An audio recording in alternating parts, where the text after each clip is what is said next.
Confira a hora certa, 8h48, temperatura que está em 11 graus neste momento. Grande Jornal Regional. Temas. Oferecimento Lojas do Sim.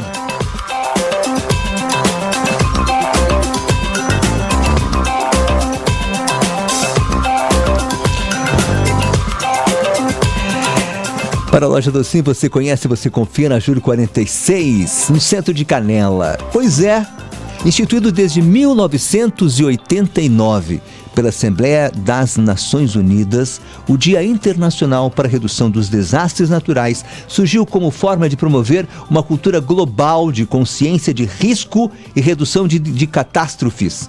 Desabamentos, erosões, furacões, alagamentos e inundações são desastres naturais que marcam com tristeza a rotina planetária. Infelizmente é o que a gente tem visto e, segundo os especialistas, isso é um novo normal que passamos a viver. Trazem prejuízos econômicos, humanos e a degradação ambiental. Fenômenos causados principalmente por pressões antrópicas, ou seja, a presença humana, com uso irregular do solo, mau gerenciamento dos recursos hídricos, desmatamentos que invariavelmente alteram as condições ambientais. E o professor Frois está com a gente aqui para falar sobre esse assunto, nosso colaborador, há 50 anos já, labutando dentro desta área do meio ambiente, como ambientalista, biólogo, professor. Ele também é voluntário na Fundação Moan e está conosco aqui para falar justamente sobre esse momento, professor, que já havia sido, você disse que desde 1700 e quanto? 1790, Braulio. A partir de 1990, pelo menos na bibliografia que eu estudei e dentro dessas pesquisas durante esses 50 anos, né? 70 ainda não, mas a gente percebeu que um prussiano ainda, lá no Império Prussiano, um cientista chamado Alexander von Humboldt, ele veio para a América, ficou 5 anos pesquisando a América Latina. Até interessante que no livro ele ainda relata que o Simão Bolívar ainda era um garotão de 23 anos, bebendo, alienado na França, em Paris, né? E ele vindo para a América estudar principalmente os biomas, né? A geologia, a astronomia. Aliás, ele era um cientista, como se chamava na época, os naturalistas, né? Então ele estudava a natureza como um todo. Mas ele era, na verdade, um grande cientista de Minas. E passou a subir vulcão na América Latina e pesquisando cada extrato dos vulcões, ele media a temperatura e altitude, fazia desenhos. E nessas incursões pelo interior da América Latina, ele se deparou com monoculturas, Braulio, de cana, de índigo. Para quem não sabe, o índigo é uma planta, né, indigófora, o nome científico dela, que se produzia no passado o anil. Né? Então o anil era extraído e para tinturas, já que ele, na extração do anil, no caso desse azul, era dessa planta chamada indigófora. E com isso ele constatou, conversando com os agricultores, praticamente de monocultura da época, né, 1790, que era exportado para a Europa já naquela época, que havia uma mudança climática. Como o solo estava pelado já em função dessas culturas, quando eles extraíam a cana e extraíam o índigo, que começaram a ter enxurradas, enchentes.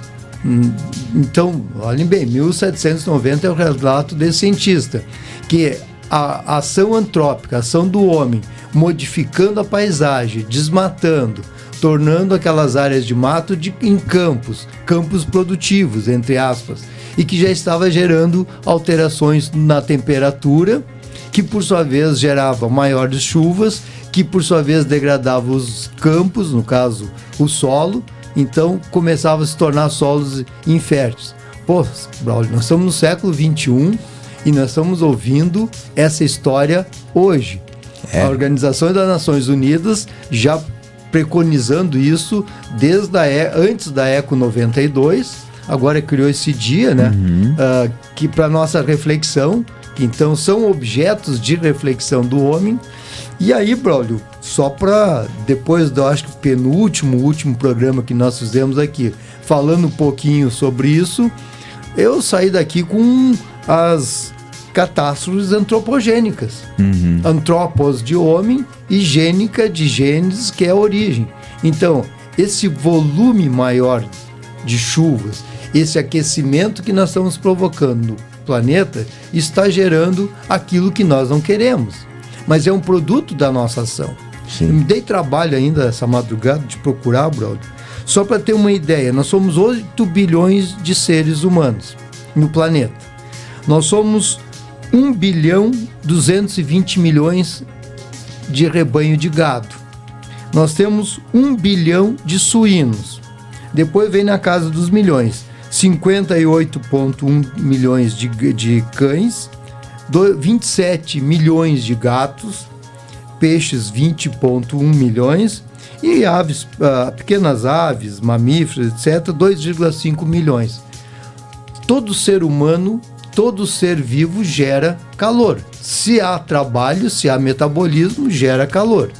Então nós estamos pegando aqui, independentemente de queimadas, independentemente da matriz energética que nós estamos usando, eu estou dando um outro dado, que é o dado da população animal De seres vivos. de seres vivos, entre aspas, né, Braulio? Porque tem muito mais do que Claro, isso, óbvio. onde cada um desses seres gera Tem os calor. insetos, tem as plantas, né? Enfim. Se nós pegarmos então agora todo o esgoto produzido por cada cidadão, se cada um gera 120 litros ou consome 120 litros por dia no planeta, multiplicando por 8 milhões só de seres humanos, sem falar de todos os outros animais que nós sabemos hoje que nessas criações de suínos tem aquelas produções, né, de gás e que são armazenados hoje, transformados em energia, etc. Tudo isso contribui para o quê? Um aquecimento atmosférico. E se aumenta a temperatura atmosférica, automaticamente existe maior evapotranspiração. Se aumenta a evapotranspiração e com a velocidade, quanto mais calor, maior a velocidade do vento, maior será a tormenta que nós vamos encontrar nos diversos pontos do planeta. E por consequência, com habitações realizadas fora de um contexto de normalidade ou de previsibilidade, nós temos o quê? A enchente vira desastre. Enchente sempre existiu, Braulio. O fluxo dos rios secar e aumentar o volume sempre existiu. Desde o Nilo, cujo Nilo, se tu pegares na história, 2000 anos antes de Cristo, o Egito já tinha o manejo do Nilo com os diques. E não se esqueça, Braulio, que a partir de 67, Porto Alegre fez diques, a partir daquela enchente. E aí diminuiu as enchentes no Guaíba e em Porto Alegre. São Leopoldo fez diques. O Nilo fez diques até para o aproveitamento da água do próprio Nilo para a irrigação das lavouras de trigo, de cevada, que tu sabe que aí veio o pão, dali veio a cerveja. Então já havia um domínio. O que nós fizemos com o conhecimento histórico? Nós conhecimento adquirido, não né? usamos esse conhecimento adquirido. Por que eu defendo muito as culturas indígenas? Ó? Porque a cultura indígena, ela socializa o conhecimento das suas experiências vivenciadas. Então, a cada caçada, a cada pesca, a cada movimento de um ser, digamos, originário, ele traz para o conselho e, trazendo para o conselho, ele conta as suas experiências, discute as suas experiências com a comunidade no conselho e aquilo passa a ser uma cultura. Nós civilizados, como nós chamamos, uma cultura, talvez uma cultura, digamos assim, dispersa. Estudamos nos livros esse conhecimento, não incorporamos na nossa cultura esse conhecimento e depois ficamos extremamente fragilizados e frágeis às intempéries do tempo. Então essa intempérie do tempo, que sempre existiu, ela faz parte de um contexto. Só que nós não assimilamos o conhecimento para depois externalizar de forma concreta, em ações. Então, por exemplo, terça-feira eu tive uma notícia de que Paris está removendo parte do asfalto das suas cidades. Por quê? Por causa da impermeabilização do solo, que por sua vez tem levado enchente para a França. Sim. Ou para Paris. Então, nós não aprendemos sobre isso no colégio, na escola, dizer, aonde está o conhecimento adquirido na academia e a manifestação desse conhecimento adquirido na academia de forma concreta, em ações concretas. Então nós sonhamos com esse nosso antropocentrismo, da nossa arrogância de sermos deuses, né, ou semideuses, e atropelamos a natureza. E a natureza devolve. Entra como aquela terceira lei de Newton. Nos atropela também. A lei de Newton diz, toda ação tem uma reação em sentido igual contrário. Ao contrário. Menos na guerra, Braulio. Pois é. Porque quando entra na visão emocional, a reação nunca é igual e contrário. Ela é sempre superior. É verdade. Infelizmente, a gente vive um momento muito complicado, porque você estava falando, né? Os povos indígenas, né? Eles passam esse conhecimento de geração para geração. Os animais ensinam as suas crias a como sobreviver. Eles, por instinto, o ser humano que tem a possibilidade de usar a inteligência e a razão, ele não age desse jeito, não dá para entender, né? Como nós, que evoluímos intelectualmente, chegamos a um ponto em que estamos destruindo a nossa morada planetária, né? Acho que nós estamos numa nova torre de Babel. Cada um fala uma coisa e ninguém se entende. É mais ou menos isso, professor. Por aí. Professor, obrigado, professor. A Isabel Chay diz, importante reflexão do Froese, o que fizemos com o conhecimento histórico, devemos aprender, ela bota aqui. E o conhecimento intelectual, mas também a gente precisa desenvolver um senso moral de responsabilidade. Ética, né, Braulio? Porque ter conhecimento não nos adianta, porque pessoas inteligentes tem muitas no planeta. O que falta, como disse o professor Froese, é um senso de responsabilidade para colocar em ações práticas o que realmente a gente precisa fazer, né? Porque acho que o grande mandamento doravante, Braulio, é a nossa ética em relação aos recursos da natureza, né? Quando fala em ambiental, às vezes, né, sempre choca com aquele chamado empreendedorismo selvagem que nós vivemos, que aí entra o lucro, né? Mas é a ética em relação ao nosso planeta.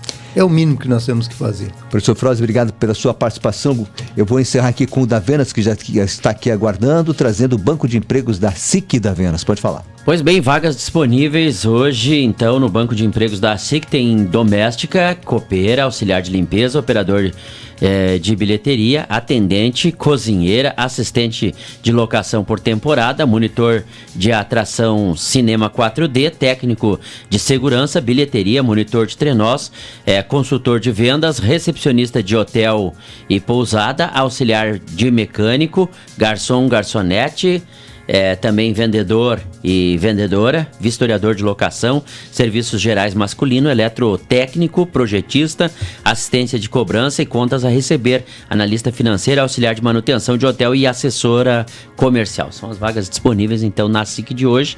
Você pode fazer o seu cadastro, né, ou levar seu currículo aí pelo banco de empregos, também pelo site www.assiccanela.com.br. Braulio, final de semana chegou então, né? Depois do feriado aí, um grande abraço, bom final de semana a todos e eu volto na segunda-feira aí com mais informações para você no Grande Jornal Regional da Clube. Um abraço, Davenas, obrigado você, obrigado professor Froese, encerrando o nosso GJR, que volta na segunda, como disse o Davenas, aqui pela Clube 885, muito mais que rádio. O Grande Jornal Regional. Oferecimento Deporte Contabilidade, UX, Broker Turismo, Risul, Cicobi Maxi Crédito, Círculo Saúde, Espaço Limpo, Censo Properties, Farmácia Líder, Lojas Docim, Lojas Taqui. Não importa se é pop, rock, jazz, blues ou qualquer outro estilo musical, a música tem que tocar o coração de quem ouve. Porque essa é a essência da música, não é mesmo? Ela nos une, nos emociona e nos faz sentir vivos. Na Clube 885, acreditamos que a música é apenas o começo. Ela pode ser a chave para abrir portas, unir pessoas e criar laços que vão além do tempo e do espaço. Nós crescemos e nos adaptamos a cada dia. Por isso, investimos tanto em conteúdo de qualidade, em informação relevante, em histórias que inspiram e que fazem a diferença. Somos uma comunidade, uma paixão, uma forma de viver a vida intensamente. Um lugar onde as pessoas se conectam, onde quer que elas estejam. É isso que somos. Clube 885. Muito mais que rádio.